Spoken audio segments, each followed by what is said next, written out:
बिस्मिल्लाहिर्रहमानिर्रहीम। अस्सलाम वालेकुम बहनों, भाइयों और बुजुर्गों। आज हम सूरह अल-माइदा की आयत नंबर 103 का बयान कर रहे हैं और ये माखूज है सिरातुल जिन्नान से। तो बराए करम इस वीडियो के आखिर तक हमारे साथ रहें ताकि इसकी अहमियत को आप समझ सकें।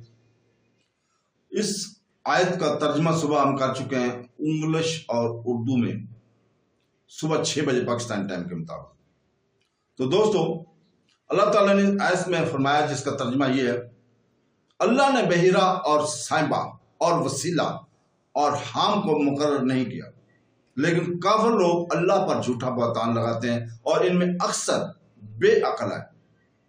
तो दोस्तों, जमाना जालियत में कफार का यह दस्तूर था कि जो ऊंटनी 5 मरतबा बच्चे जनती और आखिरी मरतबा इसके न रोता तो इसका कान चीर देते, फिर ना इस पर सवारी करते और ना इसको ज़बह करते और ना पानी और चारे पर से हकाते।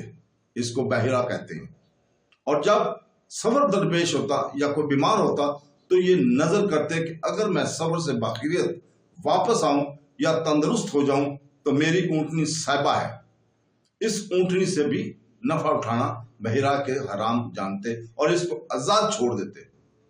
और बकरी जब 7 मरतबा बच्चे जिन देती तो अगर 7वां बच्चा न रोता तो इसको मर्द खाते और अगर मादा होता तो बकरी में छोड़ देते।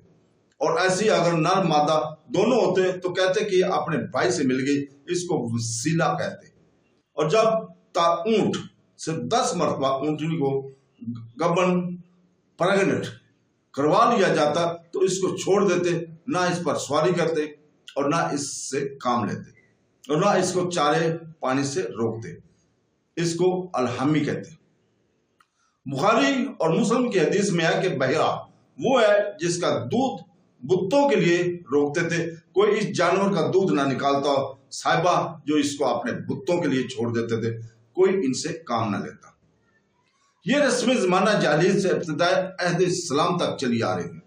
इस आयत में इनको बातिल किया गया और फरमाया कि अल्लाह ताला ने मुकर्रर नहीं किया, बल्कि कफार अल्लाह ताला पर झूठ बांधते हैं क्योंकि अल्लाह ताला ने इन जानवरों को हराम नहीं किया, इसकी तरफ इसकी निस्बत गलत है। तो लोग बेवकूफ हैं कि जो अपने सरदारों के कहने इनकी चीजों को हराम समझते हैं और इतना शऊर नहीं रखते कि जो चीज अल्लाह ताला और इसके रसूल सल्लल्लाहु अलैहि वसल्लम ने हराम ना की हो, इसको कोई हराम नहीं कर सकता। जानवर पर किसी का नाम पुकारने से मुतल्लिक अहम मसला यह है कि आयत मुबारक से यह मालूम हुआ है कि जानवर की जिंदगी में इस पर किसी का नाम पुकारना इसे हराम नहीं कर देता। हाँ, ज़बह के वक्त गैर खुदा का नाम पुकारना हराम कर देगा। नीज ये भी मालूम है कि जो जानवर हलाल हो इसे ख्वाह मुख्वाह हराम कहना मुशरकीन का तरीका और सरासर जहालत है। तो दोस्तों, अल्लाह ताला से दुआ है कि वो हमें कुरान पढ़ने और उसकी तफसीर पढ़ने और उसके ऊपर अमल करने की तौफीक अता फरमाए। आमीन सुम आमीन। अल्लाह।